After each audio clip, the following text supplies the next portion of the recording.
Bonjour, je m'appelle Jean Van Den Broek-Parent, je suis professeur d'archéologie grecque ici à l'UC Louvain, en faculté de philosophie et lettres, et je suis attaché au Centre d'études des mondes antiques, qui est lui-même donc rattaché à l'Institut des civilisations, arts et lettres, donc l'INCAL. Donc j'enseigne l'archéologie grecque dans ses différents aspects, et notamment les aspects d'artisanat ancien, d'urbanisme et d'architecture. Mais j'enseigne aussi plus généralement l'archéologie en général dans ses aspects pratiques et dans ses aspects théoriques, puisque on a cette chance en archéologie de pouvoir à la fois développer un rapport de matérialité avec les objets, et d'ailleurs souvent on est amené à manipuler les objets pendant les cours, et en même temps on doit développer des cadres théoriques pour penser ces objets et les recontextualiser dans les sociétés de l'époque, dans les sociétés dans lesquelles ils s'inséraient, et donc reconstituer la vie des gens du passé. En ce qui concerne la recherche, je m'intéresse particulièrement à l'architecture et à la construction monumentale en Grèce ancienne, entre l'époque archaïque et l'époque hellénistique, c'est-à-dire en gros entre le 7e et le 1er siècle avant notre ère. Et je me concentre particulièrement sur une période charnière qui est le 4e siècle avant notre ère. Il y a énormément d'innovations, à la fois en termes de forme architecturale, mais aussi de techniques de construction. Mon approche est une approche socio-économique, c'est-à-dire que je m'intéresse essentiellement aux artisans de la construction, comment ils se déplaçaient de chantier en chantier et comment ils partageaient en fait leur savoir-faire entre différents artisans, et finalement comment ces innovations étaient adoptées dans de nouveaux contextes et comment elles se diffusaient sur de nouveaux chantiers. Dans le cadre de mes recherches, j'ai plusieurs projets d'études sur le terrain, donc en Grèce, et un des projets qui me tient le plus à cœur et sur lequel je collabore depuis près de 15 ans maintenant, c'est un projet de recherche et de fouille sur le site d'Itanos en Crète orientale. Depuis 2011,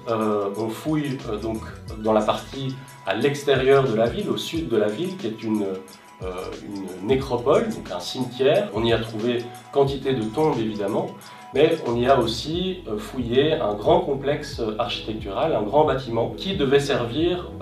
aux gens de la communauté, aux citoyens, à se rassembler et à pratiquer toute une série d'activités. Et une de ces pratiques, c'est la pratique du banquet, qui est une pratique bien connue dans la Grèce ancienne et qui consiste à se rassembler pour boire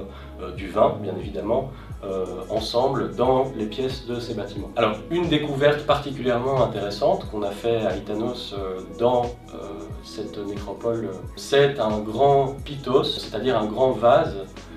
qui avait été retrouvé donc enterré au sommet de la colline et qui avait la particularité de contenir des restes humains, et on s'est rendu compte en réalité qu'il s'agissait exclusivement d'enfants qui avaient été déposés dans ce vase, et donc on essaye de comprendre les pratiques qui expliquent ce traitement particulier des morts et en particulier des enfants dans ce contexte, et le soin qui est apporté aux défunts à cette période, donc qui est le 7e siècle avant notre ère. Un autre projet dans lequel je suis impliqué maintenant depuis à peu près 2 ans,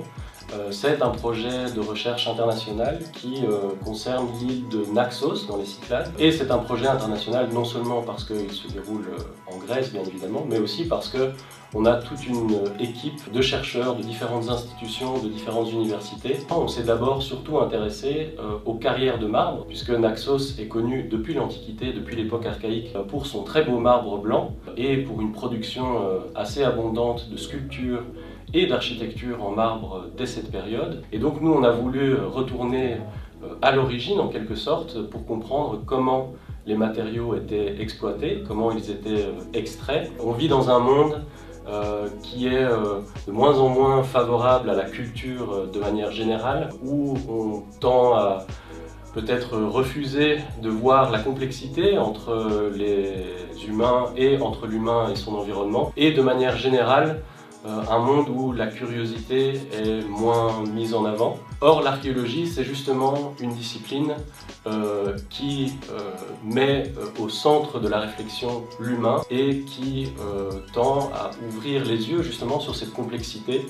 entre humains et entre l'humain et son environnement, avec la curiosité comme moteur principal. Donc plus que jamais, il est nécessaire qu'on ait